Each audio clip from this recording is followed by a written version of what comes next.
ആരുടെ പുണ്യമാണ് സമ്പ്രദായം? നിങ്ങളായിരിക്കുന്നതായ പൂർവികന്മാർ ചെയ്തു വെച്ചൊരു കർമ്മത്തിന്റെ ഫലമാണോ? അതോ നിങ്ങളായിരിക്കുന്ന പിതാക്കന്മാർ പ്രാർത്ഥിച്ചു വെച്ചിരിക്കുന്ന പ്രാർത്ഥനയുടെ ഫലമാണോ? അതോ നിങ്ങളായിരിക്കുന്ന മാതാവിന്റെ പാത്രത്തിന്റെ ഗുണമാണോ? അല്ലേ? എല്ലാം ചേർന്നിരിക്കുന്ന രസങ്ങൾ തന്നെ, രസഗുണങ്ങൾ തന്നെ അല്ലേ? അമ്മയൊക്കെയും മാറോട് ചേർത്ത് വെച്ച് വളർത്തിയിരിക്കുന്ന കന്നുകൾ തന്നെയാണ് നിങ്ങൾ. പിച്ച വെച്ച് അല്ലെ അടിതെറ്റ് വീണ് വളർന്നിരിക്കുന്നതായിരിക്കുന്ന ഭൂമി തന്നെയല്ലേ ഇത് അല്ലേ?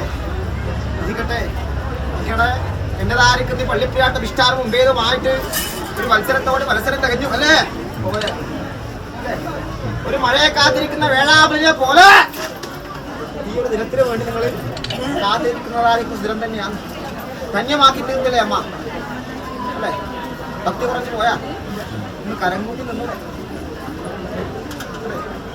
ഇരിക്കട്ടെ, കാലജീവിതമാണിത് അല്ലെ? അങ്ങനെ ദുഷ്ടന്മാർ വർദ്ധിച്ചും ശിഷ്ടന്മാർ കുറഞ്ഞും ഭക്തന്മാരായിരിക്കുന്ന നിങ്ങളേവർക്കും ഇരുസൗരാജ് സമൃദ്ധിയായിട്ട് വാഴേണ്ട ഭാഗ്യം അമ്മ കൽപ്പിച്ചു വെച്ചാൽ പോരെ? ഇനി എന്താണ് ഇന്നതായിരിക്കുന്നതായിരിക്കുന്ന എണ്ണങ്ങൾ വാങ്ങി അനുഭവിക്കട്ടോ അമ്മ അല്ലേ? ചിന്തിക്കാൻ ആസനമുണ്ടോ? ദൈവം, വൈഷ്ണവം, സ്കാന്തം, സാരം, ശാക്തയം എന്ന് വേണ്ട അനേകം മതങ്ങളും ശിവക്ഷേത്രങ്ങളും പ്രതിഷ്ഠിക്കപ്പെട്ടിരിക്കുന്നതായിരിക്കുന്ന ഈ കേരള ഭൂമിയെങ്കിൽ അല്ലെ ഉത്തമഖണ്ഡമായിരിക്കുന്ന ഭാരതഖണ്ഡത്തിന് ഭക്തിസമ്മൻ സംഭവിച്ചു അല്ലെ?